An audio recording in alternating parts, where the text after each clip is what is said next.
এই আমাদের বাংলাদেশের যুদ্ধাপরাধীদের বিচার কেন প্রধানমন্ত্রীর করলাম তার বক্তব্য প্রতিশোধ রেকর্ড নেওয়ার জন্য ফাঁস। কিন্তু এই তাই ট্রাইব্যুনালে আপনারা আমাদের বিচার শুনুন। হচ্ছে। তার কারণ আরো যেসব অপরাধের ভিডিওটা কথা বলা ভালো হয়েছে, লাগলে 10 জনকে একটা শোনার অপরাধও তো আমি করিনি সুযোগ বা করে আমরা দিন। কেউ করিনি। দেখেন কি বলতেছে যেমন কথাগুলো।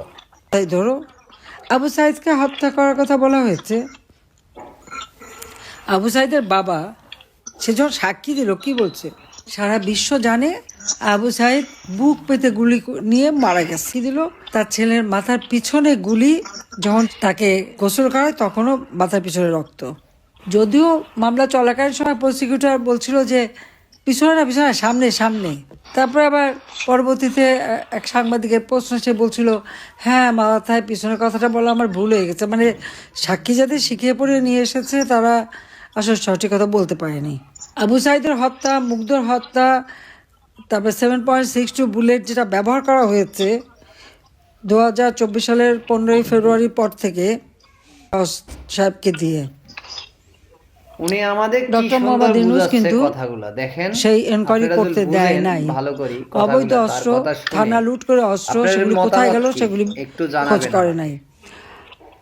দেখা যাচ্ছে এখানে যত মানে একটা মনে হচ্ছে একটা রাজনৈতিক প্রতিহিংসা চরিতার্থ করার জন্য মুক্তিযোদ্ধা পরিবার এবং জনগণের ভোটে নির্বাচিত জনপ্রতিনিধি, সর্বোপরি আওয়ামী লীগের নেতৃবৃন্দ এবং ভিডিওটা আমি, একটু লং হলে আমার শেষ বিরুদ্ধে পর্যন্ত দেখবেন, মামলা। দেখার পরে কমেন্টে এবং আপনাদের সেই মতামত মামলায় জানাবেন। সেরকম কোনো আর্গুমেন্ট কিছুই লাগবে না।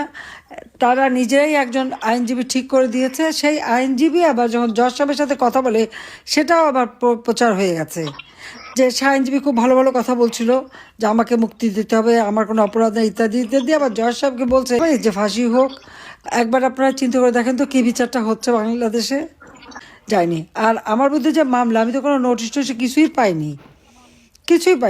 আর আমাদের ঘর বাড়ি কিছুই নাই, ঠিকানাই নাই এখন এই অবস্থা। তো সেগুলো আমরা কেউ কিচ্ছু জানিও না, কিন্তু বিচার হয়ে গেছে, বিচারের রায়ও দিয়ে দেবে। তো এই যে ক্যাঙ্গারু কোর্টের থেকেও জঘন্য একটা কোর্টের যে বিচার, এটা তো কোনো ন্যায় বিচার পাওয়া না।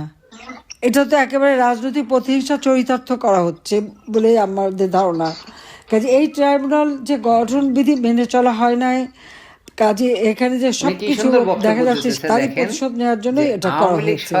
কাজে আমি আজকে ইহারা তাদের উপর নির্যাতন চরমভাবে শিকার। আমরা দিয়েছিলাম লকডাউন। এই লকডাউনে আমি বলবো যে আমাদের আওয়ামী লীগ এবং সহযোগী সংগঠনের নেতৃবৃন্দ, সাধারণ শ্রেণী পেশার মানুষ, প্রবাসীরা, দেশে বিদেশে